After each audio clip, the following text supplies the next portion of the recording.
Hi, my name's Phil. I like talking about politics, and in this video I'd like to discuss the mess that Rishi Sunak has gotten himself into with his pathetic talk of maybe leaving the European Convention on Human Rights, and how he is potentially very close to creating a long-term mess for the Conservative Party, and if we're not very careful, us as well. You know, we need to be a lot more careful about this than we were the EU membership, should we put it that way?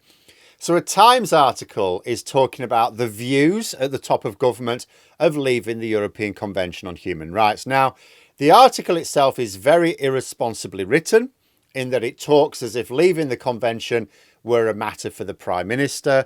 It's not. Sunak cannot choose to leave the convention.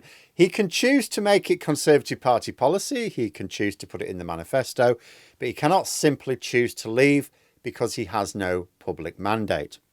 This isn't even like the Rwanda plan, which he got his own MPs to vote for, despite it being in direct contradiction to a specific manifesto promise from 2019. Even the Tory MPs who knew it was bad legislation, which is almost all of them, didn't think the consequences would be too bad, and so in the interest of party unity, they voted it through. They do know that leaving the European Convention on Human Rights has potentially very serious consequences. And what this article does at least do is emphasise some of them by relaying why most of Sunak's own cabinet are dead against the move.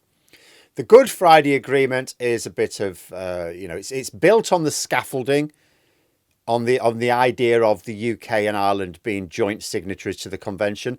Brexit strained the Good Friday Agreement, but fixes were agreed to hold it together, despite what the TUV think. Withdrawing from the ECHR doesn't have an alternative, however. So the Northern Ireland peace process would be cast into the fire by such a move. Now, the article leaves the consequence at that point. But let's say you don't care about peace in Northern Ireland, as many Brexiteers don't. You might care that both the EU and the USA would be very unhappy. And this is not a partisan issue in the United States. If people in support of this move think that Uncle Donald will cover for them, he will not. Remember that when the Orange one was actually president, his own aides were telling the UK government of the time not to play fast and loose with the Good Friday Agreement. Support for peace in Ireland is way more important across both parties in the United States than any of Britain's interests. And from the EU point of view, the article points out that withdrawing from the convention would allow the EU to instantly dissolve the Trade and Cooperation Agreement. Remember that Rishi Sunak put all of this effort into agreeing the Windsor Framework last year, the only thing he's actually achieved, to avert a trade war with the EU that Brexiteers were bullish about, but everyone knew would be a disaster for us. And the fact that he got overwhelming support from his own MPs for the agreement, despite influential names urging their colleagues to vote against it, including Boris Johnson, that told you that the vast majority of MPs recognise the reality of the situation. So the idea that Rishi Sunak and these same MPs would support doing something even more consequential than not implementing the Northern Ireland Protocol properly is utterly ridiculous.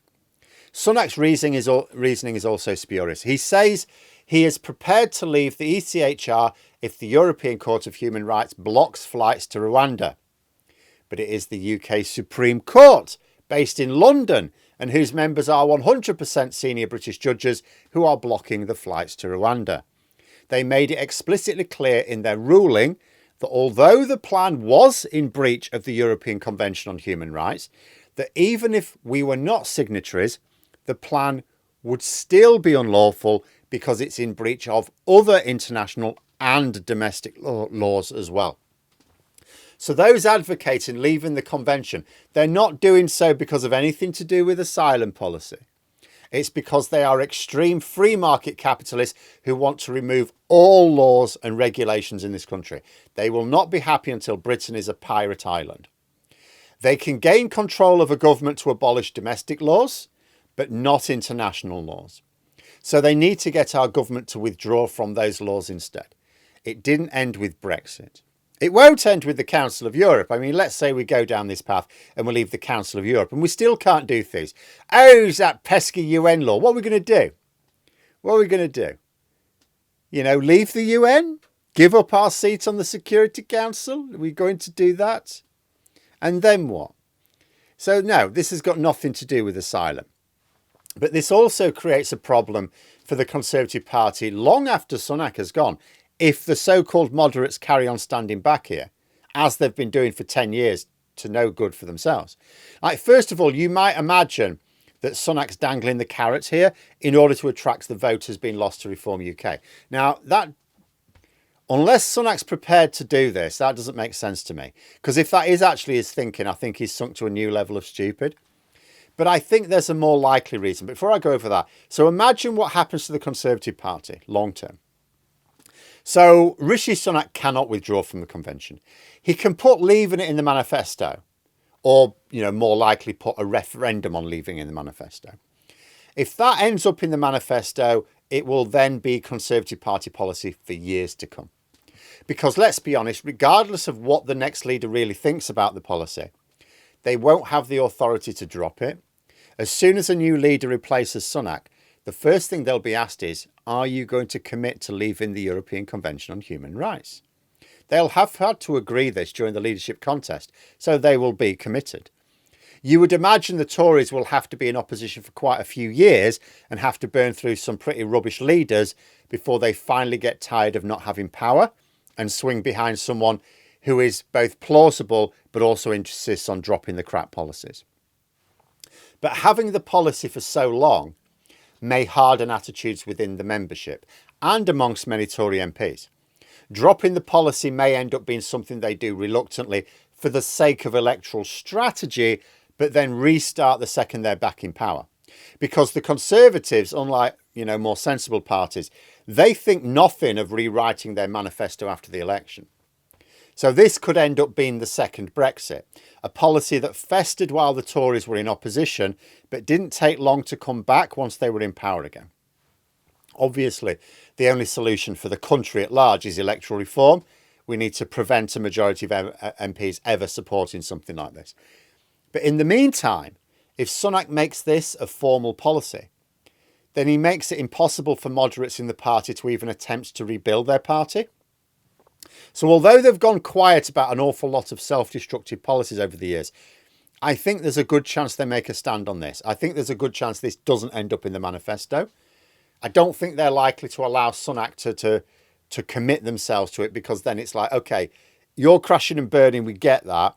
We don't want to carry on burning after the election.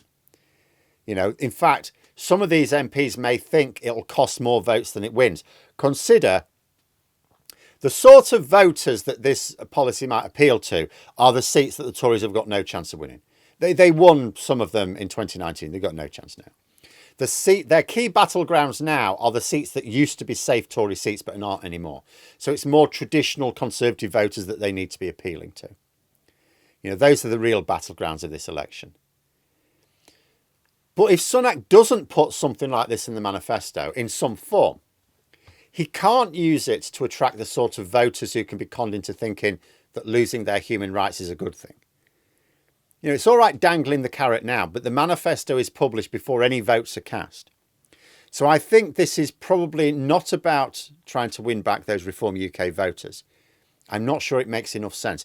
I think it's more likely that Sunak just wants to remain leader for longer.